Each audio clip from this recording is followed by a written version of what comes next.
Hello viewers, இன்றைக்கி நம்ம laddu recipe தான் பார்க்க போகிறோம். லட்டு செய்கிறதுக்கு முந்திரி பருப்பு, கிஸ்மிஸ் பழம், ஃபுட் கலர், நெய், 2.5 டம்ளர் கடலைப்பருப்பை நான் வாஷ் பண்ணி ஊற போட்டு எடுத்து வச்சுருக்கேன். அதே அளவு ஜீனி 2 டம்ளர் எடுத்து வச்சுருக்கேன்.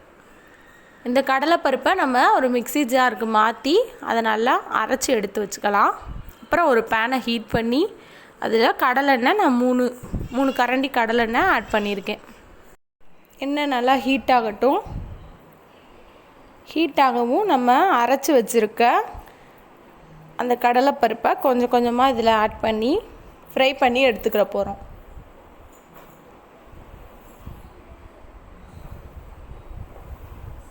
ஃப்ரை ஆகட்டும். ரொம்ப மொறுமொறுன்னு பொரிக்கணும்னு அவசியம் இல்லை. ஏன்னா அந்த கடலைப்பருப்போட பச்சை வாடை போகிறதுக்காக தான் நம்ம இது பண்ணுறோம். அதனால் கொஞ்சம் லைட்டாக ஃப்ரை பண்ணாலே போதும். இப்போ நல்லா நான் திருப்பி போட்டுக்கிறேன். திருப்பி போட்டு ஃப்ரை பண்ணியாச்சு. இதை ஒரு பிளேட்டுக்கு மாற்றிடலாம். இந்த மணி இருக்க எல்லாத்தையும் நான் ஃப்ரை பண்ணி வச்சுக்கிட்டேன். ஃப்ரை பண்ணிவிட்டு இதை கொஞ்சம் நேரம் ஆற விடணும். ஆறவும் இதை ஒரு மிக்ஸி ஜாருக்கு மாற்றி இந்த மணி அரைச்சி எடுத்துக்கிறணும். அரைச்சி எடுத்துகிட்டு அதே பேனில் கொஞ்சம் நெய் ஆட் பண்ணி முந்திரி பருப்பு, கிஸ்மிஸ் பழத்தை நாம் ரோஸ்ட் பண்ணி எடுத்து தனியாக வச்சுக்கிற போகிறோம். நல்லா ரோஸ்ட் ஆகட்டும். ரோஸ்ட் ஆகவும் அதை ஒரு பிளேட்டுக்கு மாற்றிடலாம்.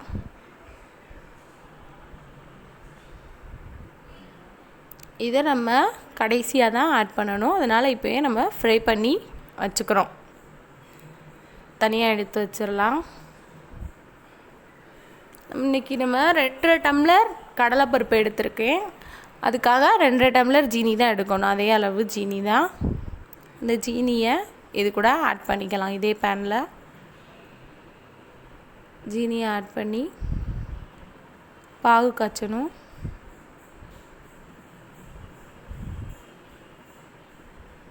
ஜீனியை ஆட் பண்ணியாச்சு. 1 டம்ளர் தண்ணி ஆட் பண்ணிக்கிறோம். இந்த டம்ளரில் தான் நான் 2 டம்ளர் எடுத்திருந்தேன். உங்களுக்கு நீங்கள் எந்த பவுலில் எடுக்கிறீங்களோ அதே பவுலில் ஜீனியும் எடுத்துக்கோங்க. 1 டம்ளர் தண்ணி ஆட் பண்ணிக்கலாம். ஆட் பண்ணி நல்லா மிக்ஸ் பண்ணி விட்டுறலாம்.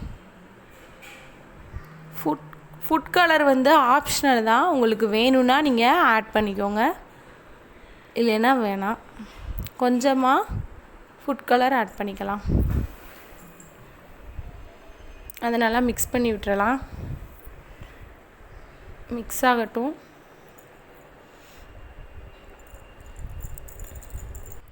ஒரு ஏலக்காய் நான் இப்போ ஆட் பண்ணிக்கிற போகிறேன். மிக்ஸ் ஆகட்டும். நல்லா மிக்ஸ் பண்ணிக்கலாம்.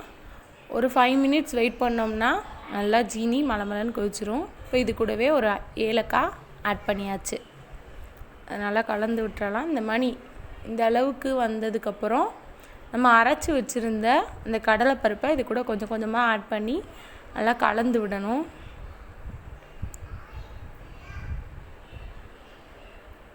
கட்டி விழுகாமல் நல்லா கலந்து விட்டுறலாம்.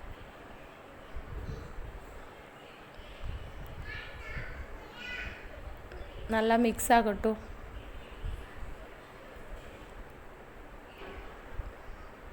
நல்லா மிக்ஸ் பண்ணியாச்சு. கட்டி விழுகாமல் மிக்ஸ் பண்ணணும். லட்டு நம்ம பிடிக்கிறதுல தான் இருக்குது. அந்த ஹீட்லேயே நம்ம லட்டை நல்லா கையில் நெய்யை தொட்டு நல்லா உருட்டி வச்சிடணும். இப்போ நம்ம ரோஸ்ட் பண்ணி வச்சுருந்த முந்திரி பருப்பை இது கூட ஆட் பண்ணிக்கலாம். முந்திரி பருப்பு, கிஸ்மிஸ் பழம் இதை நல்லா மிக்ஸ் பண்ணி விட்டுறலாம்.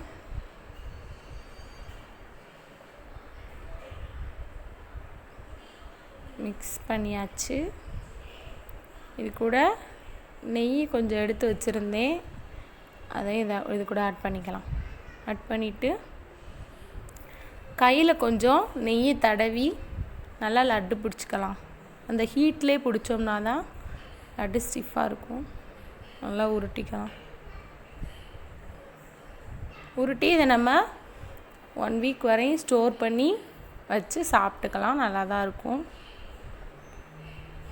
சூப்பரான லட்டு ரெசிபி ரெடி ஆயிடுச்சு. லட்டுவை இப்போ சர்வ் பண்ணலாம். இந்த ரெசிப்பியை உங்கள் வீட்டில் ட்ரை பண்ணி பாருங்கள், ரொம்பவே சூப்பராக இருக்கும். தேங்க்யூ ஃபார் வாட்சிங்.